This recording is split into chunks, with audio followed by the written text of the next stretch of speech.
Recordar a nuestros maestros, un programa para reflexionar problemas de nuestro tiempo a la luz de los grandes pensadores.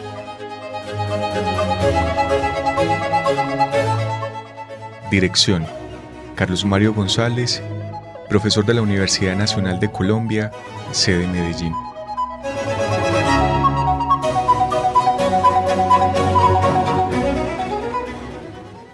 Están ustedes sintonizando Recordar a nuestros maestros. Este programa se transmite por la emisora de la Universidad Nacional de Colombia, UN Radio Medellín, en los 100.4 del FM. Yo soy Carlos Mario González, miembro de la Fundación Cultural Entre Líneas, director de la Escuela de Pensamiento Crítico Maestros de la Sospecha, EMS, y profesor de la Universidad Nacional de Colombia en su sede de Medellín. Muchas gracias a Jorgito Benjumea por su invaluable labor para que esta emisión llegue hasta ustedes, al igual que a las 3 instituciones que sin ánimo de lucro respaldan las actividades culturales de la Fundación Entre Líneas. Esas instituciones son INTI Salud, la Fundación Confiar y la librería librosentrelineas.com.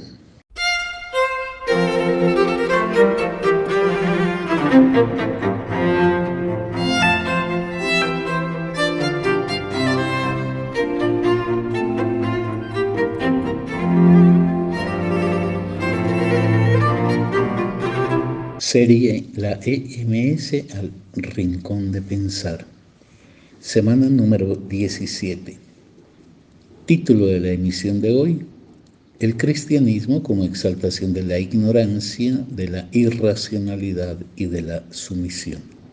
Antes de comenzar lo que va a ser un camino que durante varias semanas nos llevará por estos vericuetos de la religión y en general de las creencias, permítanme indicar 2 cosas que me parecen muy importantes.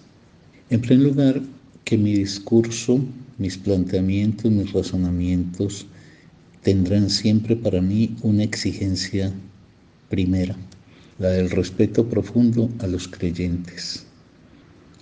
Yo decía la vez anterior que uno le debe a las personas respeto, pero que no se irrespetan las ideas cuando se confrontan y se discuten. Por ende, yo aquí diferencio a los creyentes de lo que son las ideas o convicciones que sostiene una religión particular como la cristiana. Lo mío no serán sino algunos razonamientos conducentes a examinar la consistencia y en general las configuraciones que ha adoptado esta religión. Y el segundo punto que necesito a manera de introducción precisar es que yo no creo que haciendo este tipo de programas se vaya a lograr un gran efecto de transformación. Esa no es la pretensión mía. Yo creo, y en eso pensadores como Marx y como Nietzsche me han dado muchos elementos, que la religión es esencialmente un sistema de convicciones que tiene 2 tipos de causas a su base, principalísimas. La primera, unas determinadas condiciones sociales que promueven unas muy precisas formas culturales. Es decir, una sociedad como la que tenemos es una sociedad que en general no promueve una forma de reflexión consistente, no habilita a las personas desde lo más temprano de su vida para que se sostengan en el ejercicio del pensamiento como un asunto clave y decisivo para su existencia.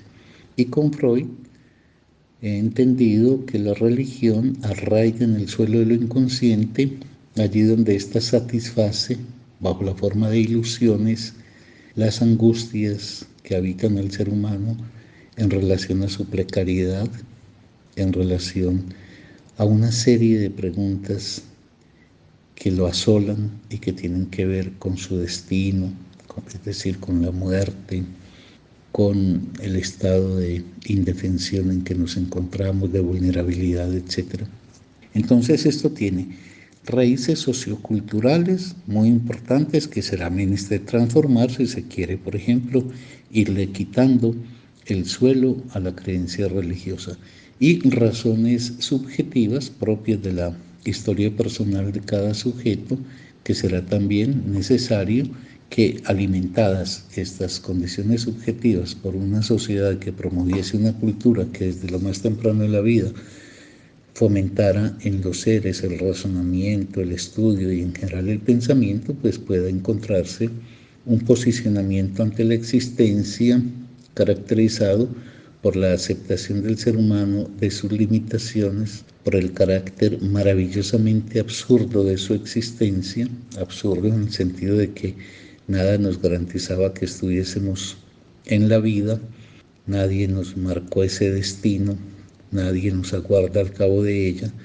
Entonces es una vida que la debemos realizar entre ese nacimiento que un día nos fue propiciado y la muerte que nos aguarda inevitablemente, pero también de cara a que lo recibido de las generaciones anteriores tengamos la capacidad de llevarlo a las generaciones posteriores. Esa es una posición ante la vida, que no tiene que elevar los ojos al cielo y pedir clemencia para que nos deparen protección, amparo, dirección, orientación, sentido para la vida.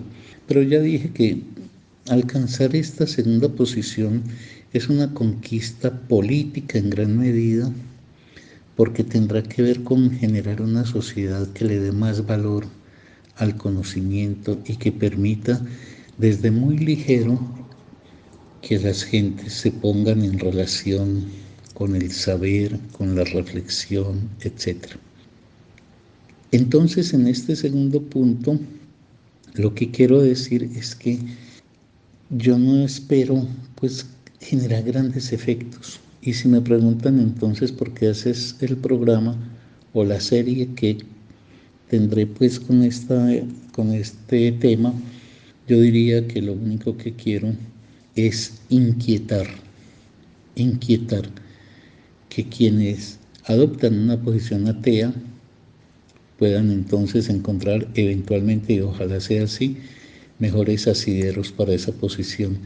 Y quienes tienen una creencia, y además puedo considerar que muy firme, pues puedan sopesar el valor de lo que yo digo con la fuerza de sus creencias, y que de allí resulte lo que a bien tenga en la vida de cada cual. No es más el propósito mío, porque además no creo que los cambios que se requieren en la sociedad nazcan de una simple disertación, de una simple exposición discursiva.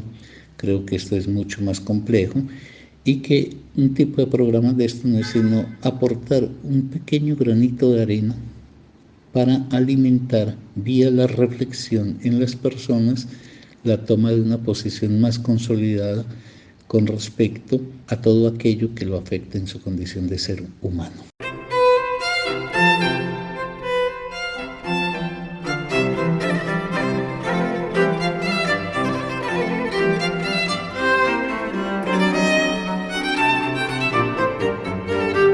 ¿Cómo voy a desarrollar esta serie de programas? Voy a abordar los 3 problemas planteados en el título en un orden que me ha parecido el más lógico de todos. Ese orden sería comenzar por mostrar los elementos de profunda irracionalidad presentes en el cristianismo. Agotado eso, agotado es un decir, esto es, presentadas pues algunas ideas que ojalá alcancen a ser convincentes, habré de pasar al segundo problema, y es ¿por qué el cristianismo promueve una gran ignorancia? ¿Por qué desde su propio sistema está inhabilitado para permitir el despliegue del saber y del pensamiento? Y en tercer lugar, mostraré como secuela de todo esto que el cristianismo es una concepción que induce en el ser humano un estado de postración y de sumisión. Ese es el orden que tendría entonces: racionalidad, ignorancia y sumisión. Pero necesito un pequeño preámbulo para poder armar, por decirlo de esa manera, mejor el camino que he de recorrer. La vez pasada, y esto voy a decirlo muy brevemente, yo planteé que era necesario establecer una diferencia entre razón y racionalidad, que la razón es una facultad que poseemos todos los seres humanos simplemente por el hecho de ingresar en el lenguaje. Tenemos siempre presente en nosotros un rasgo que es el de tratar de articular a manera de explicación un nexo entre causas que le asignamos a un fenómeno, a un hecho, y los efectos de esas causas. Y en ese sentido se explica. Por eso yo decía, los mitos se explican, las religiones se explican, etc.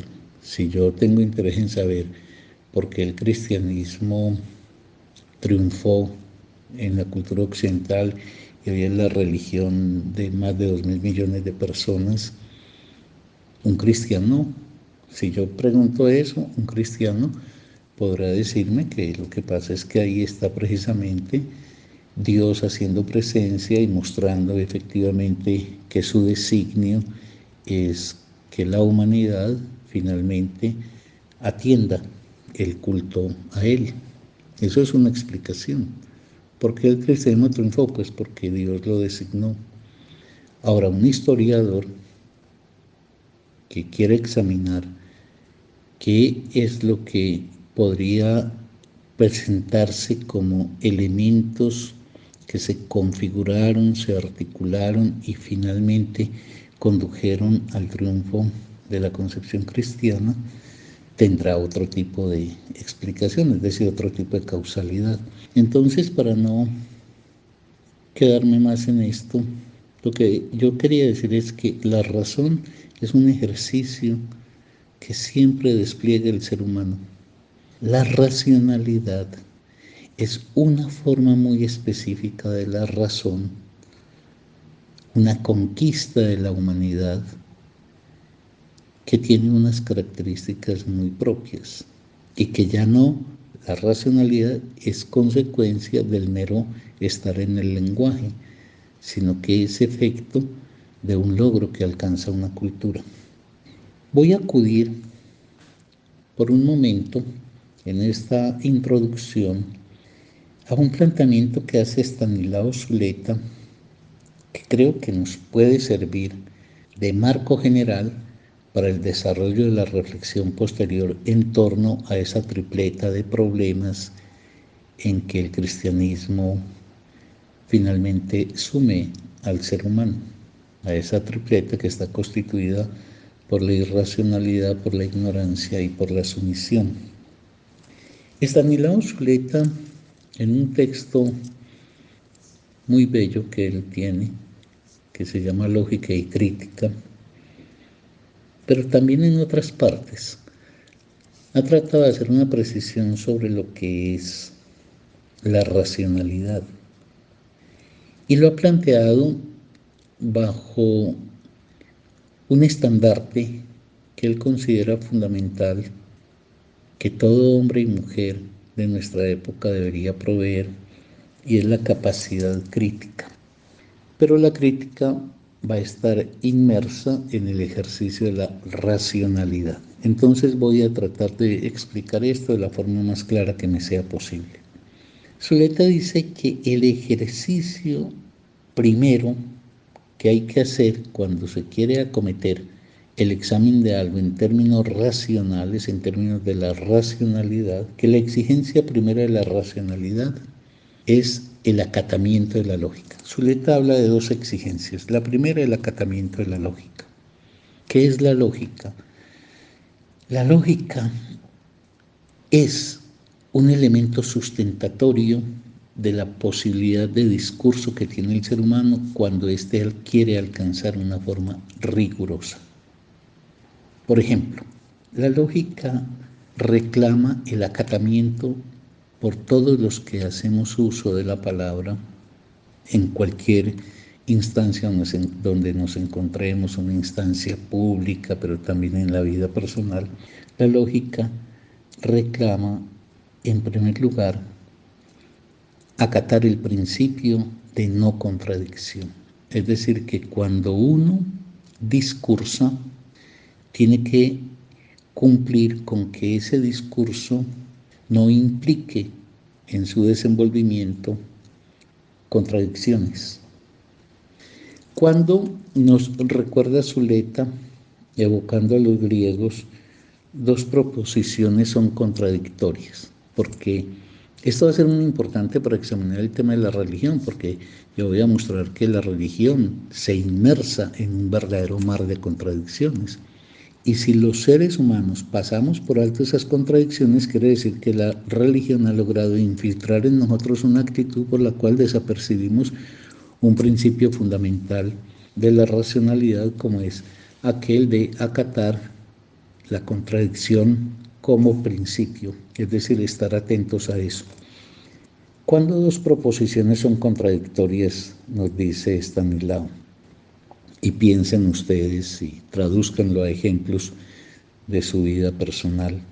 Las proposiciones son contradictorias cuando sobre el mismo objeto, estamos hablando de Juan, al mismo tiempo, Juan visto hoy, desde el mismo punto de vista y en las mismas relaciones, se dicen cosas diferentes. Es decir, yo no puedo sostener en relación a un mismo objeto, en un tiempo muy definido, muy preciso, desde el mismo punto de vista y en las mismas relaciones, dos proposiciones diferentes, porque la lógica nos dice no pueden ambas ser verdaderas. Entonces, uno tiene que estar muy atento, no solamente cuando discursa, sino en el examen de la propia vida, que uno no convalide dos proposiciones que finalmente se oponen, porque ahí estaríamos bajo la exigencia de aclarar cuál de las dos proposiciones es válida o si hay algún caso en donde ambas fuesen erróneas. En ese sentido, la primera exigencia queda entonces planteada, que seamos lógicos y en lo fundamental, que acatemos el principio de no contradicción. Que no digamos, Juan es un hombre bueno y malo. Aquí no quiero meterme con una cosa que ha dicho el psicoanálisis en torno a lo inconsciente, etcétera, sino que estoy tratando de plantear el asunto tal cual nos desenvolvemos en nuestra vida, por decirlo así, común y corriente, la vida de todos los días. Que alguien pueda establecer sobre otro un juicio que tenga consistencia, que tenga coherencia y que no incurra pues en la contradicción. Y la segunda exigencia de la racionalidad que nos trae Stanislao Zuleta a la memoria es que la racionalidad debe siempre cumplir con una exigencia decisiva, y es que las proposiciones que sostenga se demuestren.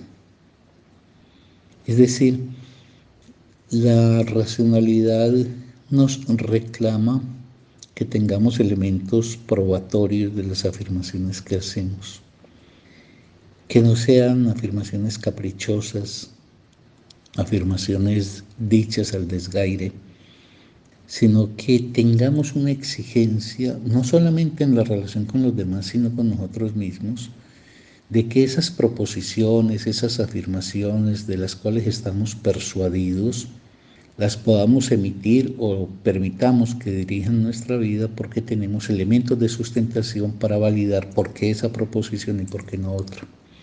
Entonces, recordando estos dos elementos de la racionalidad, voy a proceder a empezar a examinar por qué el cristianismo es profundamente irracional, es decir, por qué el cristianismo infringe estos dos preceptos que nos exige la lógica.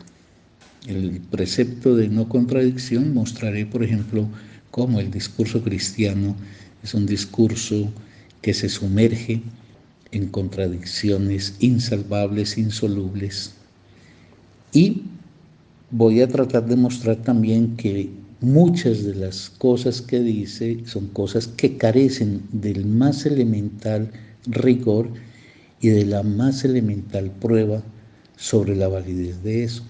Entonces, si eso lo logro demostrar, quedará claro que el cristianismo debilita profundamente las relaciones con la racionalidad, porque de un lado nos mantendrá por fuera de la lógica, como si perdiéramos el reclamo de la logicidad de las cosas que se nos dicen. Y de otro lado, pues aceptaríamos también cosas sin que haya demostración alguna. Y en eso el cristianismo es muy experto. Y desde el arranque de la vida, por una educación que tiene muy poderosos agentes formadores en este tipo de posición, la familia, el sistema escolar, en general la atmósfera social, a la gente la van habilitando para que acepte que haya cosas que son contradictorias, pero que ya ni siquiera se percatan, que eso va siendo lo grave del asunto. Por eso va debilitando nuestras exigencias para ser lógicos, y la lógica, insisto, es un elemento decisivo de la racionalidad. Esa es la primera exigencia de la racionalidad, ser lógicos. Pero entonces, si hay una educación bajo un sistema de explicación de las cosas o de mandamientos sobre las personas que infringe permanentemente, por ejemplo, el principio de no contradicción, y al mismo tiempo ese tipo de discurso, de visión del mundo, plantea una serie de afirmaciones sin que haya ninguna posibilidad de demostración de lo allí dicho, tal como por ejemplo se presenta con múltiples ejemplos, que voy a tratar de mostrar algunos, en un texto como la Biblia. Entonces, el panorama ante el que nos encontramos es que es una cultura que en lugar de desarrollar esa potencia del ser humano que es su racionalidad, que además recuerdo, la racionalidad no se opone al orden del sentimiento. La racionalidad es una herramienta con la cual contamos los seres humanos para poder situarnos en este mundo, en la sociedad en que estamos, en la vida propia que hacemos, tratando de encontrar explicaciones que sean plausibles y que a su vez nos faciliten las formas de acción que hemos de adelantar. Entonces voy a comenzar en los minutos que me faltan por mostrar la ilogicidad, es decir, esa primera falta contra la racionalidad, que es la falta contra la lógica, la ilogicidad del cristianismo. Y voy a comenzar precisamente por lo más representativo de él, por su convicción en Dios, a mostrar la ilogicidad que subyace a la noción de Dios. Cómo esta categoría, la de Dios, es ilógica en sí misma. Cómo hay unas contradicciones entre los atributos de los cuales queda investido Dios en el imaginario de la gente y el proceder de ese mismo hipotético Dios en la existencia de los seres humanos. Para eso he de recordar inicialmente que en general a Dios, al Dios cristiano, estoy refiriéndome únicamente a Él, pero esto sería válido para cualquier otro Dios, que al Dios cristiano se le asignan 4 atributos. Cada uno de esos atributos los voy a desenvolver para mostrar las contradicciones que tienen.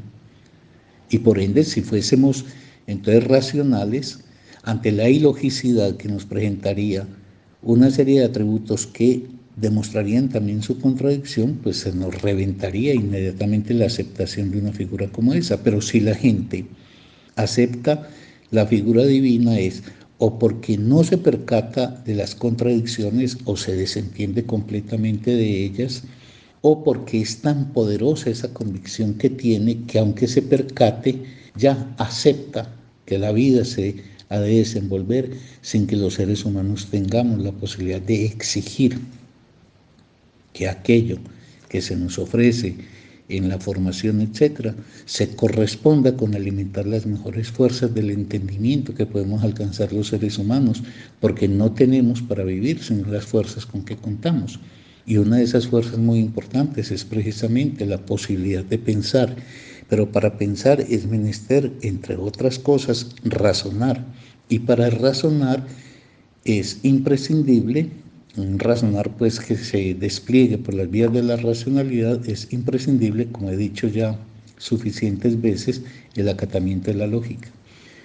¿Cuáles son los 4 atributos de la categoría Dios que ofrece el cristianismo? Y que en el examen subsecuente que haré en los programas que siguen, mostraré cómo se hunde cada uno de esos atributos en insalvables contradicciones, lo cual obligaría, pues, como he dicho, a reventar completamente la aceptación de una figura que está embargada por tales contradicciones. Los 4 atributos que se le transfieren a la gente en el adoctrinamiento religioso, porque es un adoctrinamiento, y que comienza además desde muy temprano en la vida y que tiene poderosos aparatos ideológicos de transmisión de ello. Eso en su momento también hablaré de por qué fue que el cristianismo logró imponerse, instaurarse y cobrar la vigencia que ha tenido en la historia de Occidente. Esos 4 atributos son que Dios es, antes que nada, omnipotente. Es decir, cuando se dice omni, quiere decir que es todopoderoso. Eso quiere decir que no hay nada que escape a la posibilidad de intervención decisoria por su parte. Es omnipotente. El segundo atributo es que Dios es omnisciente, diciéndose entonces con ello que Dios todo lo sabe, que para Dios no hay sombra de ignorancia, que Dios tiene una visión que todo lo logra clarificar. El tercer atributo es que Dios es eterno, es decir, que carece de un origen y carece de un fin. Y el cuarto atributo es que Dios es expresión del bien absoluto. Esos son los 4 atributos, y entonces en los programas que siguen voy a mostrar cómo esos atributos se hunden finalmente en el ejercicio concreto de la experiencia humana en una contradicción insalvable, lo cual debe conducir en buen ejercicio racional, pues entonces a dinamitar una figura tan inconsistente que aquello que se predica de él es lo que no puede poner en ejercicio.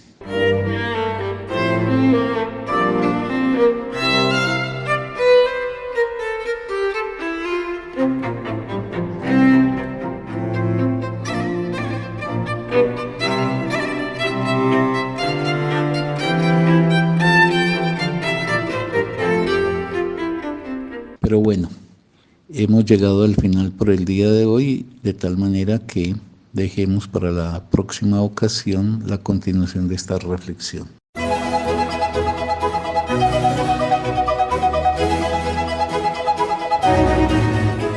Recordar a nuestros maestros, un programa para reflexionar problemas de nuestro tiempo a la luz de los grandes pensadores.